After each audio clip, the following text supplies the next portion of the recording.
Hey everybody, this is Fragger here from Shima Hunter here with another episode of Retroactive, where I'm here to talk about a very interesting game called Alien Soldier. A lot of you might be staring at your screens going, what the fuck is Alien Soldier? You're not one of the only ones.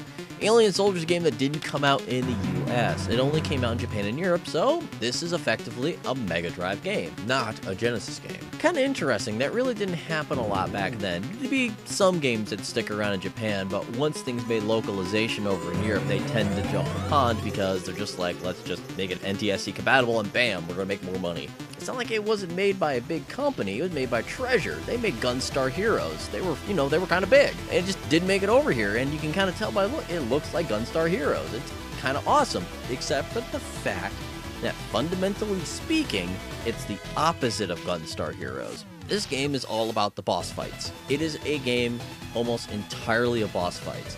You'll be fighting in stages, but the stages at the most are like 30 seconds long. All these stages are really here to do is either use up your ammo or eat up your health and maybe give you some health if you're lucky. That's all that they're really there for. So you kind of have to learn how to manage these things correctly, or else you're going to be taking some unnecessary hits when you get to the actual goal of the level, which is to beat the boss. This is a game with 31 boss fights. It actually held the record for the most boss fights in a single run-and-gun shooter. That's pretty neat. Now, why am I talking about this game? I mean, there's plenty of games out there that's at least something kind of like this, although the whole main focus on boss fights is fairly unique. Why am I talking about this game? There's tons of other run-and-gun shooters out there that you could sit down and play and have a great time with. Well, the big thing about this game is the fact that it's a very difficult game, but it's fair at it.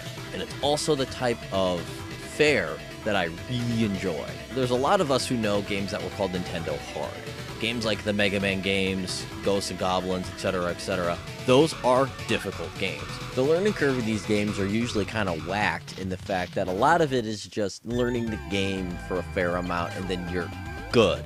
I mean, there's a little bit of reactionary stuff attached to it. You learn how to fight this character or fight this boss, and once you lock him into a pattern, you're pretty much good. Or is just straight up bullshit. Like a good example of that would be like Wave Man in Mega Man 5. You learn his pattern, which is as soon as the water starts to come down, you jump, you can dodge his spear attack, and you can fire off a charged shot at him. And you repeat that till he's dead.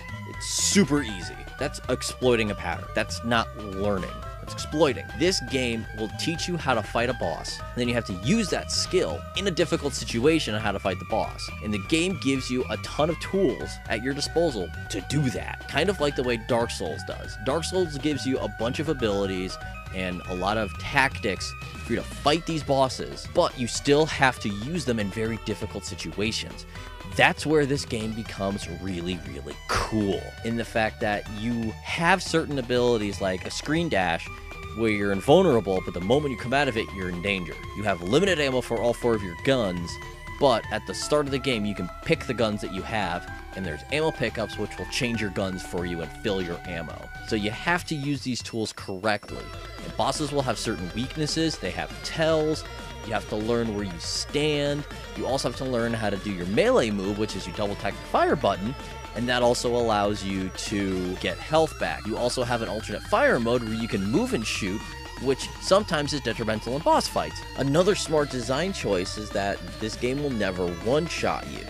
What'll happen is that no matter what health you're at, if you take a hit that should kill you, it'll knock you down to 1 health, and then the next hit will kill you. And you've also got invincibility frames and whatnot, so it's a little more fair and allows you to come back from near death. See, this is strategy. This is really cool, and it's a boss rush game where all you're doing is learning bosses. Kind of get what I'm coming at from here now, why this game is really, really, really, really cool. Usually I will go into more in depth on the story. You play as a genetically altered eagle who's killing monsters in space. That's just silly. I love that. But this is where I'm going to get into the interesting thing on this game is what I want done with it. Now, you can get this game right now in the Wii Virtual Console. I don't believe it's on the Wii U yet, but I wouldn't know. That Wii U has got weird stuff going on.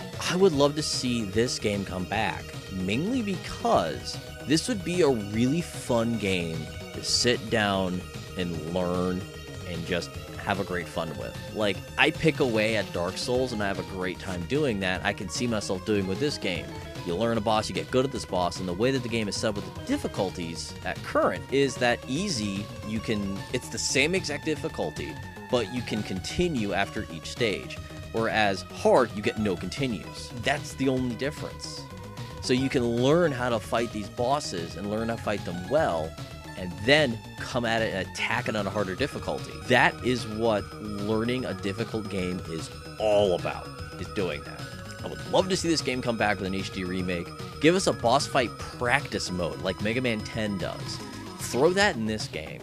Release it in HD, give it widescreen, and you've got a great game. Because the biggest hindrance in this game is actually the weapon changing controls. Because you tap A, and then you move left and right, and then you either tap A again or fire, and it selects that gun. Having bumpers, where you can just go, oh, I want 1, 2, 3, bam, you have like your homing shot. That would make this game immensely better. So I hope you guys go out and give this game a try. See you guys next week.